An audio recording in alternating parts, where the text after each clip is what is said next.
અમેરિકાનું એવું કહેવું છે કે ઇન્ડિયન ઇકોનોમી ડેડ થઈ ગઈ છે અને છતાં તે લોકોએ આપણા પર 25% ઇમ્પોર્ટ ટેક્સ લગાડ્યો છે. તો ચાલો સમજીએ કે શું ખરેખર ઇન્ડિયન ઇકોનોમી ડેડ થઈ ગઈ છે અને ઇમ્પોર્ટ ટેક્સ એટલે કે આયાત શુલ્ક શું હોય છે.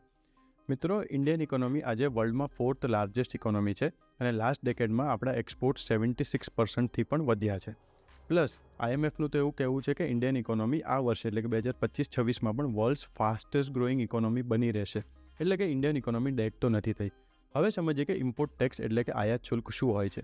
કોઈ પણ કન્ટ્રી જ્યારે પોતાની પ્રોડક્ટ્સ બીજી કન્ટ્રીઝમાં સેલ કરે છે ત્યારે સામેવાળી કન્ટ્રી એક ટાઈપનો ટેક્સ લગાડે છે કે જેથી ત્યાંના લોકલ મેન્યુફેક્ચરર્સ અને બિઝનેસીસ હોય એ લોકો પર અસર ના પડે અને પ્લસ એ કન્ટ્રીને થોડાક પૈસા એમાંથી મળે પણ. આ જ રીતે અમેરિકાએ આપણા પર 25%નો ઇમ્પોર્ટ ટેક્સ વધાર્યો છે. ફોર એક્ઝામ્પલ, જે આપણે ટેસ્લાની કાર્સની ન્યૂઝ સાંભળતા હોઈએ છીએ, જેમાં આપણે ફુલ્લી મેન્યુફેક્ચર્ડ ઇલેક્ટ્રિક વ્હીકલ્સ જ્યારે ઇમ્પોર્ટ થતી હોય તો એના પર આપણે 100% જેટલો ટેક્સ લગાડેલો છે. એમાં પણ સ્લેબ્સ છે 70% $40,000 નીચેની ગાડીઓ પર અને 100% $40,000 ઉપરની ગાડીઓ પર. એટલે કે જે આપણે સાંભળ્યું છે કે ટેસ્લાએ પહેલો સ્ટોર મુંબઈમાં ખોલ્યો છે, ત્યાંની ગાડી જ્યારે 31 લાખમાં ટેસ્લા વેચે છે ત્યારે 30 લાખ ભારત સરકારને મળે છે. આ જ રીતે ઇન્ડિયા પર 25% ઇમ્પોર્ટ ટેક્સનો વધારો અમેરિકાએ કર્યો છે.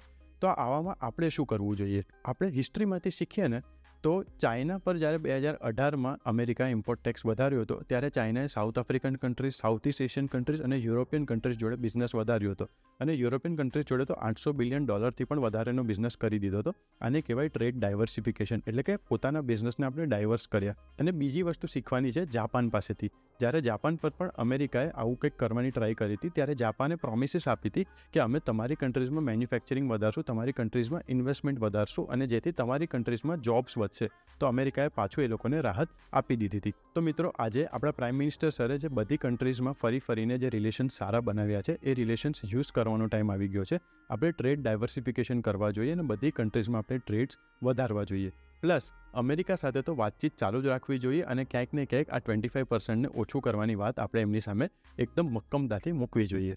હવે આપણે જોવાનું એ છે કે આપણા પોલિસી મેકર્સ, બિઝનેસીસ અને બીજા જે પણ આની સાથે સંકળાયેલા લોકો છે એ લોકો આને કઈ રીતના લે છે અને કઈ રીતના ઇન્ડિયા માટે આને એક ગ્રોથની સ્ટોરી બનાવે છે.